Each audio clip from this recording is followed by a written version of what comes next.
வணக்கம் நேர்களே, இது ஷர்மிளா டாக்கீஸ். நான் உங்கள் டாக்டர் ஷர்மிளா. இந்த வரலாற்றை திருத்தி எழுதுறது, மாத்தி எழுதுறது, திருட்டுத்தனம் பண்றது இதெல்லாம் சங்கிகளுக்கு கை வந்த கலை. அப்படிப்பட்ட 2 முக்கியமான விஷயங்கள தான் கடந்த 2 நாட்கள்ல இவங்க செஞ்சிருக்கிறாங்க.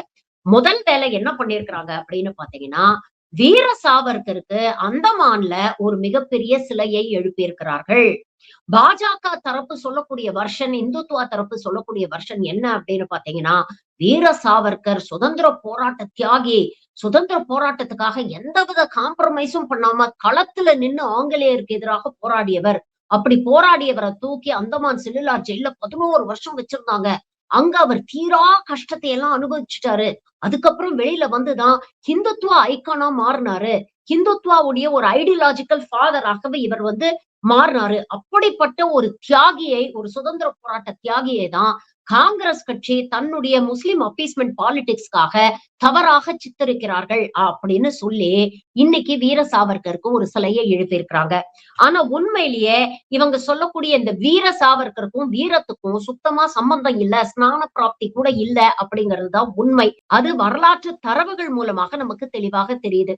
இப்படி இந்த வீர சாவர்கர் சுதந்திர போராட்டத்துக்காக என்ன பெருசா பண்ணி கிழிச்சிருக்கிறாரு அப்படின்னு பாத்தீங்கன்னா, 1911க்கு முன்னால ஏதோ ஒரு சில போராட்டங்கள்ல இவர் கலந்துகிட்டு இருக்காரு அப்படிங்கிறது உண்மை. ஆனா அதுக்கப்புறம் இவரை தூக்கி கொண்டு போய் அந்தமான் செல்லுலார் ஜெயில்ல வச்சோன்னே, அங்க இந்த மனுஷன் என்ன பண்ணியிருக்கிறார்னா, தொடர்ந்து மெர்சி பெட்டிஷன்ஸ், பிரிட்டிஷ் அரசாங்கத்துக்கு மன்னிப்பு கடிதங்களை தொடர்ந்து எழுதியிருக்கிறாரு. 1911ல ஆரம்பிச்சு 1920 வரைக்கும் ஏகப்பட்ட மெர்சி பெட்டிஷன்ஸ். அதுல அவர் குறிப்பிட்ட முக்கியமான விஷயங்கள் என்னன்னா, I will be loyal to the British crown. அதாவது பிரிட்டிஷ் அரசுக்கு ரொம்ப நேர்மையாக, விசுவாசமாக இருப்பேன். பிரிட்டிஷ் கவர்மெண்ட்டுக்கு என்னுடைய உழைப்பை நான் செலுத்துவேன்.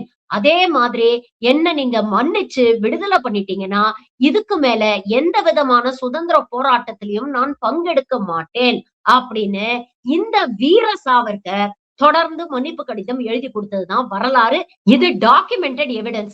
இவங்க என்னமோ பகத்சிங் ரேஞ்சுக்கு இந்த சாவர்கரை பில்டப் பண்ணிட்டு இருக்காங்க. ஆனா உண்மையிலேயே காந்தி, நேரு, சுபாஷ் சந்திர போஸ், பகத்சிங்குடைய கால் தூசு கூட பெறமாட்டாரு இந்த சாவர்கர். சரி, இவ்வளவு மன்னிப்பு கடிதம் எழுதி கொடுத்துட்டு அங்கேருந்து வெளியே வந்தார்ல, வெளியில வந்த மனுஷன் அதுக்கப்புறம் உண்மையிலேயே சுதந்திர போராட்டத்துக்காக என்ன பண்ணிருக்கிறார் அப்படின்னு பாத்தீங்கன்னா, ஒரு துரும்ப கூட கிள்ளி போடல. வெளியில வந்ததுக்கு அப்புறம் 1942ல குவிட் இண்டியா மூவ்மெண்ட் அப்படிங்கிற மிகப்பெரிய ஒரு போராட்டம் சுதந்திரத்துக்காக இங்க நடந்தது. அதுல இந்த மனுஷன் பார்ட்டிசிபேட் பண்ணல. அதே மாதிரி இந்துக்களை பிரிட்டிஷ் ஆர்மில போய் சேருங்க, பிரிட்டிஷ் ஆர்மிக்காக களத்துல நின்னு போராடுங்க அப்படின்னு வேர்ல்டு வார் 2ல இந்துக்களை முடுக்கி விட்ட ஆசாமி தான் இந்த ஆசாமி. அதே மாதிரி சுதந்திர போராட்டத்துக்காக இந்த நாட்டில் இருக்கக்கூடிய ஒவ்வொரு இந்தியரும், நான் ஹிந்துவா, முஸ்லிமா, கிறிஸ்டியனா அப்படிங்கறதெல்லாம் பார்க்காம இந்தியன் அப்படிங்கிற ஒற்றை உணர்வோட போராடும் பொழுது இந்த மனுஷன் என்ன தெரியுமா பண்ணிட்டு இருந்தாரு? ஹிந்துத்துவ அரசியல் பேசிட்டு இருந்தாரு. நாமெல்லாம் ஹிந்துக்கள், இங்க இருக்கக்கூடிய முஸ்லிம், கிறிஸ்டியன் எல்லாம் வெளியில இருந்து வந்தவங்க அப்படின்னு சொல்லி இங்க இருக்கக்கூடிய இந்தியர்களுக்கு நடுவுல ஒரு பிரிவினைவாதத்தை ஏற்படுத்த முயற்சி பண்ண ஆளுதான் இந்த ஆளு. அப்படிப்பட்ட ஆளுக்கு தான் இன்னைக்கு அவங்க செலவச்சிருக்கிறாங்க. இதெல்லாத்தையும் தாண்டி தேசப்பிதா அப்படின்னு சொல்லக்கூடிய காந்தியுடைய அசாசினேஷன்லயும் இந்த ஆளுக்கு சம்பந்தம் இருக்கு அப்படிங்கிற விஷயங்கள், வரலாற்று தரவுகள் இருக்கு. அப்கோர்ஸ் அவர் அதுல கன்விக்ட் செய்யப்படல. ஆனா விடுதலை செய்யப்பட்டதுக்கான காரணம் என்ன தெரியுமா? அவர் நிரபராதி அப்படின்னு சொல்லி கோர்ட் அவரை விடுதலை பண்ணல. இவருக்கு எதிராக போதுமான ஆதாரங்கள் இல்லை, அதனால விடுதலை பண்றோம் அப்படின்னு காந்தியோடைய அசாசினேஷன்ல இவரை விடுதலை பண்ணாங்க. அதுக்கப்புறம் பாத்தீங்கன்னா 1969ல கபூர் கமிஷன் அவங்க ஸ்பெசிபிக்கா என்ன மென்ஷன் பண்ணிருக்காங்க அப்படின்னா, facts taken together were incompatible with Savarkar's innocence. அதாவது என்ன சொல்லி இருக்கிறாங்க அப்படின்னா, ஒட்டுமொத்த ஃபேக்ட்ஸ் எல்லாம் சேர்த்து பார்க்கும் பொழுது இதுல கண்டிப்பா சாவர்கருக்கும் இன்வால்வ்மெண்ட் இருக்கு, அவர் இன்னசென்ட் அப்படின்னு சொல்லி இதுல இருந்து அவரை விலக்கி வைக்க முடியாது அப்படிங்கிற தரவுகளோட சொல்லியிருக்கிறாங்க. ஆனா இந்த சங்கி கூட்டம் என்ன பண்ணுது? ஒவ்வொரு வருஷமும் காந்தியுடைய நினைவு தினம் வரும் பொழுது ஷௌரிய திவஸ் அப்படின்னு சொல்லி அவரை கொன்ற கோட்சேவை கொண்டாடுது இந்த கூட்டம். எப்படி மாலேகாவ் குண்டு வெடிப்புல விடுதலை ஆனாங்களே பிரக்யா தாக்கூர், மகாத்மா காந்தியோட சிலையை வச்சு துப்பாக்கியால சுட்டு என்னெல்லாம் அளவுக்கு இவங்க டிராமா பண்ணாங்க அப்படிங்கறதெல்லாம் நம்ம பாத்துக்கிட்டு தானே இருக்கோம். அப்ப இவர்களுடைய நோக்கம் என்ன அப்படிங்கறத நம்ம தெளிவா புரிஞ்சுக்கணும். ஃபர்ஸ்ட் அண்ட் ஃபோர்மோஸ்ட் இவங்களுக்குன்னு சொல்றதுக்கான தலைவர்கள் அப்படின்னு யாருமே கிடையாது. இந்திய சுதந்திர போராட்டத்துல எத்தனை காங்கிரஸ் தலைவர்கள் ஈடுபட்டார்களோ அந்த அளவுக்கு சொல்லிக்கிற அளவுக்கு இவங்களுக்கு யாரும் ஐக்கன் இல்ல அப்படிங்கறதுனாலதான் இப்படி போலியான வரலாறு எல்லாம் சொல்லி இவர்களுடைய ஹிந்துத்துவ ஐக்கன்ஸ் ஆன சாவர்கரை இந்த கும்பல் ப்ரமோட் பண்ணிக்கிட்டு இருக்கு. இரண்டாவது, ஒரு நான் காந்தியன் நேஷனல் ஐகான் இவங்களுக்கு தேவைப்படுது. அப்பதான் சுதந்திர போராட்டத்தை இவங்களால ரீரைட் பண்ண முடியும். இது போன்ற ஹிந்துத்துவ ஐகான்ஸ ஃப்ரீடம் ஸ்ட்ரகிள்குள்ள இப்படி கொண்டு வந்து சொருக முடியும். ஏன்னா ஃப்ரீடம் ஸ்ட்ரகிள்ல இந்த ஹிந்துத்துவா கும்பலோட கான்ட்ரிபியூஷன் என்ன அப்படின்னு பாத்தீங்கன்னா மிகப்பெரிய ஜீரோ. சுதந்திர போராட்டத்துக்காக ஒரு துரும்ப கூட இந்த கும்பல் கிள்ளி போடல. சுதந்திரம் கிடைச்சதுக்கு அப்புறம் கிட்டத்தட்ட 50 வருஷத்துக்கு மேல தேசிய கொடியை ஏத்தாத கூட்டம் தானே இந்த கூட்டம். அப்படிப்பட்ட கூட்டம் எந்த அளவுக்கு சுதந்திரத்துக்காக பாடுபட்டு இருக்கும் அப்படிங்கறத யோசிச்சு பாருங்க. ஆங்கிலேயர்களுக்கு முறவாசல் செஞ்ச கூட்டம் இந்த கூட்டம். அப்போ இந்த சுதந்திர போராட்டம் அப்படிங்கிற ஒரு விஷயம் எப்பவுமே காங்கிரஸோட சேர்ந்து ஐடென்டிஃபை பண்ணக்கூடிய ஒரு விஷயமாக இருக்கு. காங்கிரஸ்ல இருக்கக்கூடிய பல தலைவர்களுடைய லெகசியாக இது இருக்கு. அப்ப அடுத்த தலைமுறைக்கு இதெல்லாம் கடத்தாம இதை நீர்த்து போக செய்யறதுக்கு என்ன பண்றது? இந்த சாவர்கர் மாதிரி கோழைகளை கொண்டு வந்து சொருக வேண்டியது. மொத்தத்துல சாவர்கர் அப்படிங்கிறவர் ஒரு ஃபேக் ஃப்ரீடம் ஃபைட்டர் அப்படிங்கிறது ரொம்ப தெளிவாக வரலாற்றில் பதிவு செய்யப்பட்ட உண்மை. ஆனா செல வைக்கிறதுக்கு இந்த கூட்டம் என்ன காரணம் தெரியுமா சொல்லுது? அவர் சுதந்திரத்துக்காக போராடினாரு. அந்தமான் ஜெயில போய் 11 வருஷம் கஷ்டப்பட்டாரு. அதனால அவருடைய மரியாதைக்காக அவருக்கு மரியாதை செய்யும் வகையில் இந்த சிலையை வைக்கிறோம் அப்படின்னு. உங்களுக்கு எல்லாம் வெக்கமா இல்லையா? கேவலமா இல்லையா? அந்தமான் செல்லுலார் ஜெயில் எதற்காக அறியப்பட்டது தெரியுமா? அங்கே சுதந்திர போராட்ட வீரர்களை கொண்டு போய் அடைச்சு வச்சு அவங்கள அவ்வளவு தூரம் கொடுமைப்படுத்தி இருக்கிறாங்க. மன்னிப்பு கேளுங்க, எங்களுக்கு எதிராக போராட மாட்டோம் அப்படின்னு எழுதி கொடுங்க, உங்களை விடுவிக்கிறோம் அப்படின்னு ஆங்கிலேயர்கள் எவ்வளவுதான் டார்ச்சர் பண்ணாலும் எவ்வளவுதான் அழுத்தம் கொடுத்தாலும் அங்கே இருந்த பல வீரர்கள் நாங்க டார்ச்சரை அனுபவிப்போம், நாங்க செத்தாலும் சாவோமே தவிர உனக்கு மன்னிப்பு கடிதம் எழுதி கொடுக்க மாட்டோம் அப்படின்னு நெஞ்ச நிமித்திக்கிட்டு தைரியமா நின்னாங்க. அப்படி ஆயிரக்கணக்கான பேர் அந்தமான் செல்லுலார் ஜெயில இறந்தே போயிருக்கிறாங்க. பெயர் தெரியாத எத்தனையோ சுதந்திர போராட்ட தியாகிகள் எந்த அளவுக்கு டார்ச்சர் பண்ணிருக்காங்கன்னா 2 வழிதான். ஒண்ணு இறந்து போயிடணும், இல்லைன்னா பைத்தியம் பிடிச்சும்.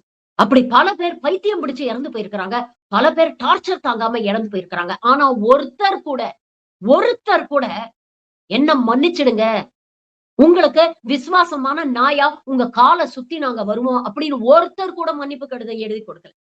அந்த பெருமை சாவர்கரை மட்டும்தான் சேரும். இன்னைக்கு அப்படிப்பட்ட ஒரு கோழைக்கு தான் இவங்க சிலை எழுப்பியிருக்கிறாங்களே தவிர அங்க பெயரே தெரியாத எத்தனை சுதந்திர போராட்ட வீரர்கள் இறந்து போயிருக்கிறாங்க. அவங்களுக்கெல்லாம் சிலை எழுப்பணும். அட்லீஸ்ட் குறைஞ்சபட்சம் அவங்க பெயர்களை பதிவு பண்ணி அங்க ஏதாவது ஒரு நினைவு சின்னம் ஏற்படுத்தணும்னு இந்த கும்பலுக்கு தோணுச்சா? சாவர்கருக்கு சிலை வைக்கிறது மூலமா அவர்களுடைய தியாகத்தெல்லாம் நீங்க அவமானப்படுத்துறீங்க, அசிங்கப்படுத்துறீங்க.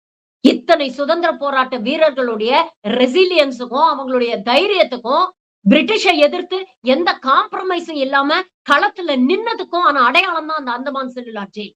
அப்படிப்பட்ட ஒரு ஜெயில்ல மன்னிப்பு கடிதம் எழுதி கொடுத்த ஒரு கோழையுடைய சிலையை வச்சு மத்த வீரர்களை அசிங்கப்படுத்திருக்கீங்க, அவமானப்படுத்திருக்கீங்க. இது பத்தாதுன்னு இன்னொரு முக்கியமான விஷயமும் இந்த சங்கி கூட்டம் பண்ணிருக்கு. அதாவது மகாத்மா காந்தி அவர்கள் பெயர்ல 100 நாள் வேலை திட்டம் இருந்தது. Mahatma Gandhi rural employment guarantee scheme. இந்த ஸ்கீம இவங்க எந்த அளவுக்கு கிண்டல் கேலி பண்ணிருக்கிறாங்க பார்லிமெண்ட்ல, மோடி எந்த அளவுக்கு எள்ளி நகையாடி இருக்கிறாரு அப்படிங்கறதெல்லாம் வரலாறு. மன்ரேகாவை பத்தி மோடி எவ்வளவு கிண்டல் கேலியா பேசியிருக்கிறாரு, எவ்வளவு தரக்குறைவா பேசியிருக்கிறாரு அப்படிங்கறத நீங்க போய் கூகுள்ல சர்ச் பண்ணீங்கன்னா யூடியூப் வீடியோஸே வரும். இன்னைக்கு அந்த Mahatma Gandhi rural employment guarantee scheme உடைய பேரை பூஜ்ய பாபு கிராமீன் யோஜனா அப்படின்னு மாத்திருக்கிறாங்க. கேட்டா என்ன காரணம் சொல்றாங்க? அரசு ஸ்கீம்ஸ்க்கெல்லாம் தலைவர்கள் பேரு இருக்கக்கூடாது. அப்புறம் எதுக்கு அடல் பென்ஷன் ஸ்கீம்னு வைக்கிறீங்க? தீன் தயாள் உபாத்யாய் பேர்ல எதுக்கு ஸ்கீம்ஸ் வைக்கிறீங்க? PM Kisan, PM Awas, PM this, PM that. அப்போ உங்களுடைய நோக்கம் இண்டிவிஜுவல்ஸ் இல்ல, உங்களுடைய நோக்கம் காந்தி. இந்த Mahatma Gandhi rural employment scheme எந்த அளவுக்கு இந்தியாவை பாதுகாத்தது அப்படின்னு பாத்தீங்கன்னா, இங்க இருக்கக்கூடிய ஏழை எளிய மக்களுடைய வாழ்க்கைக்கு ஒரு ஆதாரமாக இருந்தது இந்த ஸ்கீம். கோவிட் காலத்திலயும் சரி, பஞ்சம் வந்த போதும் சரி, இப்போ இருக்கே 40 வருஷமா இல்லாத அளவுக்கு வேலை இல்லா திண்டாட்டம். இப்பவும் பல பேர் வீட்டுல அடுப்பு எரியுதுன்னா அதுக்கு காரணம் இந்த 100 நாள் வேலை வாய்ப்பு திட்டம். அதற்கு ஒழுங்கா ஃபண்ட கொடுக்க இந்த பிஜேபி அரசாங்கத்துக்கு துப்பில்ல. நம்பர் ஆஃப் ஒர்க் டேஸ் அதிகரிச்சு கொடுங்க அப்படின்னு கேட்டா அதை செய்ய இவங்களுக்கு மனசு இல்ல. நேரத்துக்கு பேமெண்ட் கொடுங்கடா, வேலையை மட்டும் வாங்கிக்கிறீங்களே அதுக்கான கூலிய கொடுங்கடா அப்படின்னு கேட்டா அதை இழுத்தடிக்குது. இப்படி எல்லா விதத்திலையும் இந்த ஸ்கீமை நீர்த்து போக செய்யணும் அப்படின்றதுதான் ஆரம்பத்துல இருந்தே இந்த பிஜேபி அரசாங்கம் முயற்சி பண்ணுது. ஆனா கோவிட் காலத்திலையும் மற்ற நேரங்கள்லயும் இவங்களுக்கு கை கொடுத்தது இந்த ஸ்கீம் தான். இல்லன்னா என்னைக்கோ இந்த ஸ்கீமை இவங்க தூக்கி வீசி அடிச்சிருப்பாங்க. இவங்க சொல்லக்கூடிய அமிர்த் காலோ விக்சித் பாரதோ என்னைக்கு வரும்னு நமக்கு தெரியாது. அது வரதுக்கான எந்த முயற்சியும் இவங்க எடுக்கிறது இல்ல அப்படிங்கிறது இன்னொரு பக்கம். ஆனா பெரும்பாலான இந்தியர்கள் வீட்டுல ஒருவேளை அடுப்பு எரியுது அப்படின்னா அதற்கு காரணம் இந்த மகாத்மா காந்தி ஸ்கீம். இப்போ இத பூச்சிய பாப்பு ஸ்கீம்னு மாத்துறதுக்கு என்ன தேவை வந்தது, என்ன அவசியம் வந்தது? இப்படி பேர் மாத்துறதுனால இந்த ஸ்கீமை நீங்க நீர்த்து போக செய்யக்கூடிய இந்த முயற்சிகள்லாம் சரியாயிட போதா? பேரை மாத்திட்டா நேரத்துக்கு அதுக்கு வர வேண்டிய காசு கொடுத்துட போறீங்களா? இல்ல number of work days extend பண்ண போறீங்களா? இல்ல அவங்களுக்கு கொடுக்கக்கூடிய கூலியை தான் உயர்த்தி கொடுக்க போறீங்களா? பேரு வச்சையா சோறு வச்சையா அப்படின்னு கேட்பார்ல ஒரு படத்துல, அந்த மாதிரிதான் இருக்கு இவங்க பண்ற வேலை. இவங்களுக்கு தெரிஞ்ச பாப்பு எல்லாம் தேசப்பிதா பாப்பு இல்ல, அசாராம் பாப்பு போன்ற போலி சாமியார்கள் தான். அந்த ஆளு கற்பழிப்பு கொலை வழக்குல உள்ள இருக்கிறான். அவன் ட்ரீட்மெண்ட் எடுக்கணும், ஸ்பாக்கு போகணுங்கிறதுக்காக அவனுக்கு பரோல் கொடுக்குது இந்த கூட்டம். மத்தவங்கள சொல்லுவாங்க ஸ்டிக்கர் ஒட்டுறீங்க, ஸ்டிக்கர் ஒட்டுறீங்க, ஸ்டிக்கர் ஒட்டுறீங்க. இதுக்கு பேர் என்ன? எவ்வளவு பெரிய ஸ்டிக்கரை ஒட்டி இருக்கீங்க. காலத்துக்கும் நிக்குது இந்த மன்ரேகா ஸ்கீம். மன்மோகன் சிங் ஆட்சி காலத்துல கொண்டு வந்த ஸ்கீம் இன்னைக்கும் நின்னு பேசுது. அப்படி ஏதாவது நின்னு பேசக்கூடிய ஏதாவது ஒரு ஸ்கீம் சொல்லுங்க பார்க்கலாம், பாஜக ஆட்சியில வந்த ஸ்கீம். இப்படிதான் இவங்களுக்குன்னு சொல்லிக்கிறதுக்கு எதுவும் இல்லைன்னா ஒண்ணு ஸ்டிக்கர் ஒட்ட வேண்டியது, இல்லைன்னா வரலாற்றையே மாற்றி அமைக்க வேண்டியது. அபத்தமான வரலாறு அடுத்த தலைமுறைக்கு கடத்துற கூட்டம் தானே இந்த கூட்டம். அந்தமான் ஜெயிலுக்குள்ள இருந்து டெய்லி புல்புல் பறவை மீது உட்கார்ந்து சாவர்கர் இந்தியாவுக்கு வந்துட்டு போனாராம். இந்தியாவுக்கு வந்தவர் அங்கே தங்கிட வேண்டியதானே? எதுக்கு திரும்ப புல்புல் பறவை மேல ஏறி திரும்ப போய் அந்தமான் சிறைக்குள்ள பூந்துகிட்டாரு? எவ்வளவு அபத்தமாக இருக்கு பாருங்க. சுதந்திர போராட்டத்துக்காக ஒரு துரும்ப கூட கிள்ளி போடாத தேச துரோகிகளை இன்னைக்கு தேசத்தின் தலைவர்கள் அப்படின்னு கொண்டாடுறாங்க. காலப்போக்குல இதையே வரலாற்றாக மாத்தி அடுத்த தலைமுறைக்கு கடத்துவாங்க. இங்க சாதி மதம் இதெல்லாம் கடந்து இந்தியன் அப்படிங்கிற உணர்வோட எத்தனையோ சுதந்திர போராட்ட தியாகிகள் உயிர் தியாகம் பண்ணியிருக்கிறாங்க. அவங்களுடைய வரலாறும் அடுத்த தலைமுறைக்கு தெரியாமலே போயிடும். அப்படிப்பட்ட விஷயத்த சிஸ்டமேட்டிக்கா செஞ்சுக்கிட்டு இருக்கு இந்த சங்கி கூட்டம். இதெல்லாம் எங்க போய் முடிய போகுதுன்னு தெரியல. நன்றி, வணக்கம்.